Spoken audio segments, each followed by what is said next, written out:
Good morning. Good morning. আজকে আমরা class 9 এর lesson 2 all about a dog, এইটা খুব সুন্দরভাবে সহজ সরলভাবে বেঙ্গলি মিনিং বলবো। তো তোমরা সব বই হাতে নাও এবং দেখো। তো যারা অনলাইনে দেখছো আমার ভিডিও, তাদেরকে বলছি অল অ্যাবাউট ডগটা মানে বইতে বা অন্য জায়গা থেকে তোমরা যখন মানে জানবে একটু টাফ লাগতে পারে, কিন্তু আমি আজকে সেই জিনিসটা একদম জলের মতো ক্লিয়ার করব, যাতে কোনো জায়গাতেই কোনো কিছু সমস্যা না হয়। তাহলে সহজ সরল বেঙ্গলি বাংলা মানে দিয়ে বলছি, প্রত্যেকে বই দেখো, আমি বলছি। তো দেখো কি বলছে, লিখেছেন হচ্ছে এ জি গার্ডিনার। এনার পুরো নাম হচ্ছে Alfred George Gardiner, was A British journalist and author. তাহলে আলফ্রেড জর্জ বা এ জি গার্ডিনার কে ছিলেন, আগে আমরা একটুখানি যিনি লিখেছেন তার সম্পর্কে একটুখানি জেনে নিই। তো ইনি কে ছিলেন, একজন ব্রিটিশ জার্নালিস্ট ছিলেন এবং তার সঙ্গে একজন অথর ছিলেন। জার্নালিস্ট বলতে, জার্নালিস্ট মানে বোঝো তোমরা, জার্নালিস্ট মানে সাংবাদিক, একজন বিদেশি সাংবাদিক ছিলেন এবং তার সঙ্গে একজন লেখক ছিলেন। His essays written under the pen name the alpha of the plug are highly regarded. তিনি তার যেই এসেগুলো লেখেন, সেই এসে বলতে কি, যে প্রবন্ধগুলো তিনি লেখেন সেগুলো তার পেন নেম বলতে ডাক নাম, এই টাইপের ডাক নাম বা আলাদা নামে, কি আলফা অফ দ্য প্লাগ এই নামে তিনি সবার কাছে পরিচিত। His uniqueness lay in his ability to teach the basic truths of life in an easy and the amusing manner. তার ইউনিকনেস মানে হচ্ছে তার যে সকলের থেকে কি তিনি আলাদা, সেইটা লে ইন হিজ অ্যাবিলিটি, যে তার প্রচেষ্টার দ্বারা টু টিচ তিনি শিখিয়েছেন কি the basic truth of life, জীবনের বেসিক সত্যটা কি, জীবনের আমাদের জীবনের আসল সত্যটা কি, সেটা ইন অ্যান ইজি, সেটা খুব সহজে, অ্যান্ড অ্যামিউজিং ম্যানার, এবং খুব সুন্দর ম্যানারের মাধ্যমে, খুব সুন্দর বিহেভিয়ারের মাধ্যমে আমাদের কাছ থেকে শিখিয়েছেন যে কি আমাদের জীবনের বেসিক সত্যটা কি, যে অ্যাকচুয়ালি হিউম্যানিটি কি। তো the pillars of the society and the pebbles on the shore, many furrows and the leaves in the wind are some of his well known writing. তার লেখা কিছু বিখ্যাত গল্পের নাম বললাম। তো ইন দিস টেক্সট দেখো, এই গল্পে which is an edited version of the Gardiner's essay of the same name, and the author the observe how a bus conductor makes a lady go up to the uncovered top.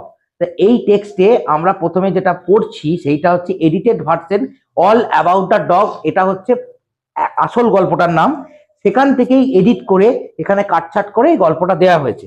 এইখানে কি দেখানো হয়েছে যে author observe করেছেন, author বলতে author নিজে, লেখক, তিনি নিজে অবজার্ভ করেছেন, নিজের চোখে দেখেছেন, তার মানে এই গল্পটা কি সত্য ঘটনা, নিজের চোখে দেখেছেন যে হাউ এ বাস কন্ডাক্টর, কিভাবে একটা বাসের কন্ডাক্টর মানে কে, বাসের চালকের সাথে যে থাকে, বিভিন্ন কাজ করে, ফেয়ার নেয়, ফেয়ার মানে ভাড়া নেয়, তাদেরকে বাস কন্ডাক্টর বলে, বা থাবড়া মারে, বাদিক বাদিক, দান্দিক দান্দিক, এগুলো বলে, ওগুলো হচ্ছে বাস কন্ডাক্টরের কাজ।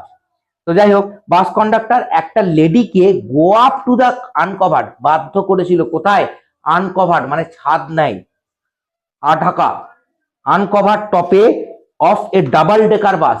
দেখেছো তোমরা কখনো ডাবল ডেকার বাস? হ্যাঁ, দোতলা বাস আমি দেখেছি। Double decker bus on a freezing evening, just because, freezing evening মানে হচ্ছে ঠান্ডা সন্ধ্যেবেলা, ঠিক আছে, যেতে বাধ্য করেছিল। ভাবো একবার, শীতকালে উপরে ছাদ নাই, সেরকম একটা ঠান্ডা, মানে যে আমাদের এখানকার মতো ঠান্ডা নয়, একদম সেই হাড় কাঁপানো ঠান্ডা বাইরের দেশে, ওই রকম ঠান্ডায় আনকভার ছাদে যেতে বাধ্য করেছিল, বিকজ শুধুমাত্র he is carrying a dog, সে একটা কুকুর তার সাথে করে বহন করে নিয়ে গেছিল তার জন্য।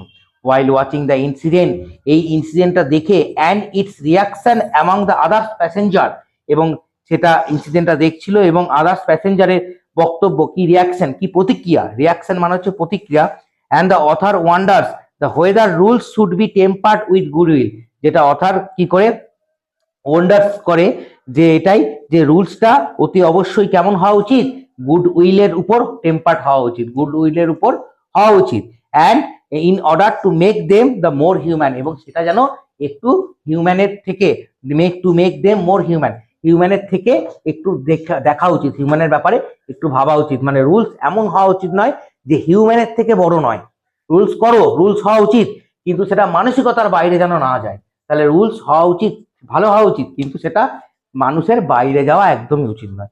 এখানে দেখাবো। তাহলে খুব সুন্দর একটা গল্প, আমরা আবারও বলছি, গল্প স্টার্ট করছি, বই হাতে নাও, বাংলা মানেটা আমরা খুব সহজ পদ্ধতিতে দেখব।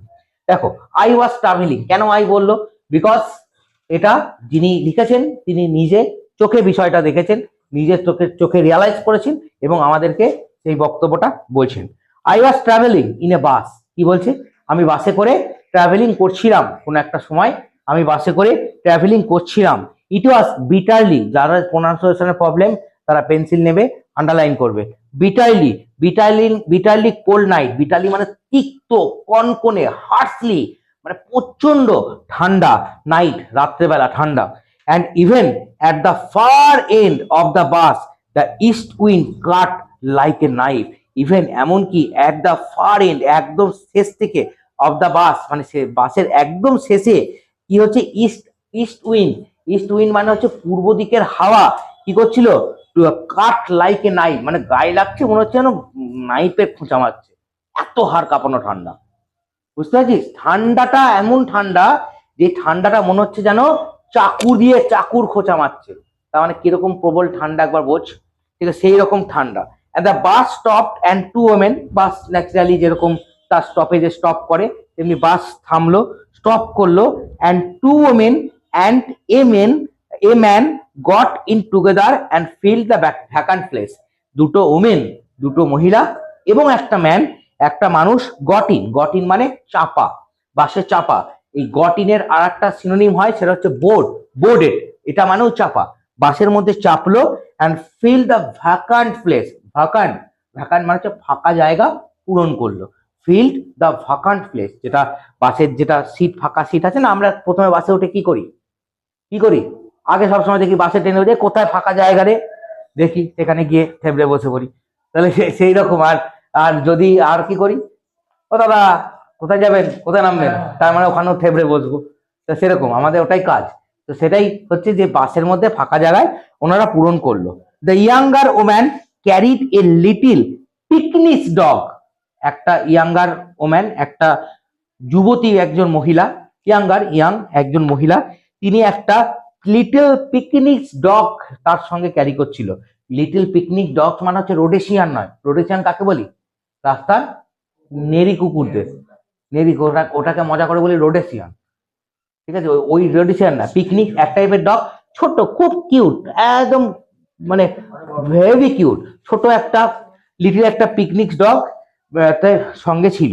আর কুকুর কিন্তু সবসময় কিউটি হয়, তাই না? ছোট কুকুরগুলো অনেক জাতের কুকুর, এই সানাদের বাড়িতে একটা কুকুর আছে, খুব সুন্দর দেখতে। তো যাই হোক, তো কুকুর, ছোট একটা কুকুর বহন করছিল। I saw travel coming up, দারুণ কথা, এই জায়গাটা বুঝবে ভালো করে। এই ধরনের মানেগুলো কিন্তু আমাদের প্রবলেম হতে পারে। আই স, আমি দেখছিলাম, কি দেখছিলাম? ট্রাভেল কামিং আপ, ঝামেলা, সমস্যা, কামিং আপ মানে আসছে, শুরুয়াত হচ্ছে, এটা বুঝতে পারছিলাম যে এইবার আসছে ঝামেলা। কি? দিস ওয়াজ দ্য, সরি, ভুল বললাম, আবার পিকনিক জগের পর থেকে আমি লাইনটা ভুল বললাম।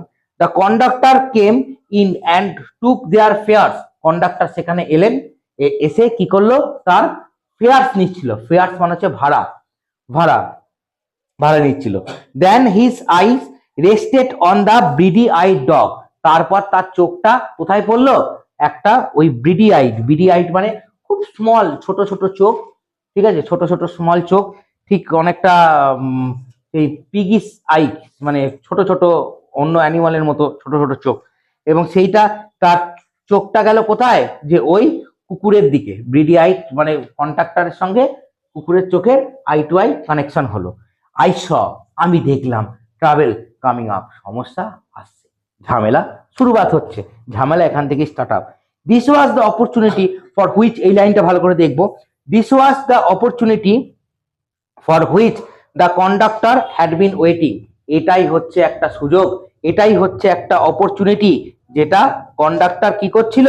হ্যাড বিন ওয়েটিং, এতক্ষণ ধরে অপেক্ষা করছিল। কি অপেক্ষা করছিল? যে ঝামেলা করার। He intended to make the most of it, he intended, সে কি, সেটা এটাই করছিল, সে তার সব থেকে ইন্টেন্ডেড করলো two make the most of ইট, সব থেকে এইবারই সে একদম দেখিয়ে দেবে মোস্ট অফ ইট, তার জীবনে সেরা দিল, এইবারই সে ঝামেলাটা করবে। ঠিক আছে, এইরকম মানে যেটা সে অপেক্ষা করছিল, এবং যখনই সে অপেক্ষা করে সাকসেস হলো, এইবার সে জীবনের সেরা ঝামেলাটা মানে এইবার সে জীবনের সেরাটা আর কি দেবে। ওকে, মানে এইবারে মানে সেরা ঝামেলাটা করবে। And I had marked him as the type who had a general vague grievance about everything. আমি মার্ক করলাম as the type who had general vague, উচ্চারণটা দেখবো, vague grievance about everything।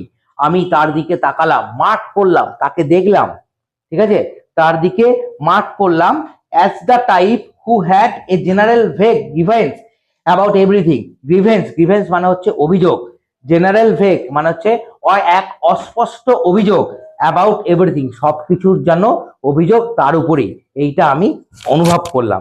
I mark হিম, আমি তার দিকে তাকালে তাকিয়ে কি দেখলাম, একটা অন্য অ্যাজ এ টাইপ, একটা অন্য ভাবে তাকে নোটিস করলাম, মার্ক করলাম, তাকে মেপে নিলাম, বলি না আমরা কাউকে মেপে নিই, হ্যাঁ, কেউ থাকলে বলি না আমরা তার উপর তাকে মেপে নিই, ওর ছক করে নিই, ওকে দেখে নিই, ওকে মেপে নিই, আমি তাকে মেপে নিলাম, একটা অন্যভাবে মেপে নিলাম। যে কেন হু হ্যাড, যে কিনা দ্য জেনারেল ভেগ, যে কিনা একটা অস্পষ্ট অভিযোগ ছিল, অ্যাবাউট এভরিথিং সবকিছুর উপর, সবকিছুর জন্য ওই দায়ী ছিল। He seemed to have a particular grievance against passenger, সে হয়তো সিম মানে হচ্ছে কি, সে দেখাচ্ছিল যে to have a particular grievance, যে কি তার মনে হলো যে সে হচ্ছে একটা পার্টিকুলার গ্রিভেন্স এগেইনস্ট দ্য প্যাসেঞ্জারদের উপর একটা পার্টিকুলার অভিযোগ করছিল। কেন? হু কেম, যারা আসছিল, and sat in his bus, এবং বাসের মধ্যে বসছিল, while he shiver at the door, যেখানে সে দরজার সামনে দাঁড়িয়ে কাঁপছিল। এই জায়গাটার মানেটা বুঝলি না, আবার বলবো, এটা আবার বলবো, এই জায়গাটা মানে দেখ, হি সিম টু হ্যাভ, তার মনে হয়, two have a particular grievance মানে একেবারে অভিযোগ করছিল এগেইনস্ট প্যাসেঞ্জারদের উপর। কেন? কারণ হু কেম, তারা আসছিল, জায়গায় জায়গায় এসে বসছিল, কিন্তু ওকে সেই দরজার সামনে গিয়ে কাঁপতে হচ্ছিল, এই ওটো ওটো ওটো, এই জন্য তার হয়তো আরো রাগ হয়ে চেপে গেছিল। ঠিক আছে, যার জন্য সে গোটা সবকিছু অভিযোগ একদম পুরো তার উপর ঢেলে দিল, তার উপর, ওই কুকুরটার উপর। We must take that the dog out, he said, sorry আবার এটা ওইভাবে না, এরকম বলতে হবে, you must take the dog out, he said, সে বললো আপনাকে এই কুকুরটাকে বাইরে বার করতে হবে। কে বললো? কন্ডাক্টরটা বললো আপনাকে এই কুকুরটাকে বাইরে বার করতে হবে। ঠিক আছে, and I shall certain do anything of the kind, এবং যে প্যাসেঞ্জার সে বলল আমি তো এটা কোনো মতেই করব না। And you can take my name and address, আপনি আমার নেম আর অ্যাড্রেসটা নিতে পারেন। সেড দ্য ওম্যান, কে বললো? ওই ওম্যানটা বললো, একজন মহিলা তার মধ্যে বললো।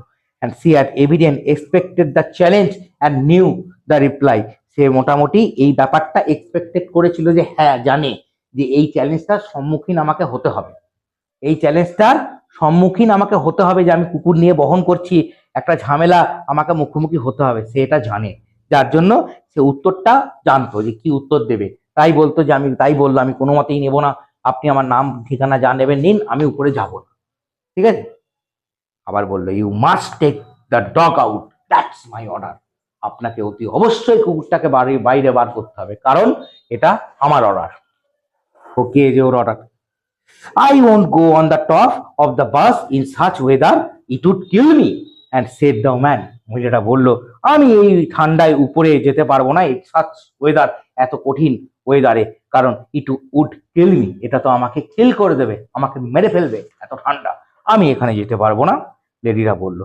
পাশ থেকে আবার আর একজন, তার যে লেডি কম্প্যানিয়ন, দুজন মহিলা আর একজন পুরুষ উঠেছিল, তার আর একজন যে লেডি কম্প্যানিয়ন মানে সঙ্গী, সে উঠে বললো সার্টেনলি নট, অবশ্যই না, যেতে পারবে না। বললো certainly not, you have got a cough as it is, তোমার অলরেডি কাশি হচ্ছে, তুমি অলরেডি ঠান্ডায় ভুগছো, তুমি কাশছো অলরেডি, ঠিক আছে, তুমি যেতে পারবে না। পাশ থেকে আবার মেল কম্পেনিয়নটা বলছে ইট ননসেন্স, অসম্ভব, হতেই পারে না, তুমি যেতে পারবে না, এইরকম বলতে লাগলো। তাহলে আজকে আমরা 9 পেজ, ঠিক আছে, পেজ নাম্বার 9 এই অবধি পড়লাম, আমরা অল্প পড়বো, ভালো করে শিখবো। ঠিক আছে, বেশি আমরা যাব না, এইটুখানি আজকে পড়লাম। নেক্সট দিন আমরা তারপরের বাকিটাও আরো আমরা দুটো পার্টে তোমাদেরকে পড়াবো এবং দুটো পার্টি ভিডিও করা হবে। তো আজকে এই অবধি থাক, যে ওই পেজ নাম্বার 9, 8 আর 9 এই দুটো পেজ আমরা এখানে কবি পড়ি মানে লেখকের সম্পর্কে জানলাম, গল্পটা কি সম্পর্কে সেটা আমরা বুঝতে পেরেছি, আর দুটো পেজের অল্প একটু অংশ বাংলা মানে জানলাম। নেক্সট ভিডিওতে আমরা পরের বাকি অংশটা দেব। এই নেক্সট যেটা অংশটা আছে, নেক্সট যেটা আছে সেটা আমরা আরো দুটো পার্টে ভিডিওটা করব, তাহলে তোমাদের সুবিধা হবে পড়তে। ঠিক আছে, তাহলে যারা এখানে অফলাইনে আছো তাদেরকে বলছি যে প্রত্যেক কটা মানে ভালো করে ভিডিও দেখবে, প্রত্যেক কটা মানে ভালো করে পড়বে। একটু টাফ লাগতে পারে, কিন্তু আমি যেভাবে বললাম আর কিন্তু টাফ লাগবে না, সহজ সরল ভাবে তোমাদেরকে বললাম। ঠিক আছে, তাহলে আজকে এই অবধি থাক, নেক্সট ভিডিওতে আবার দেখাবো।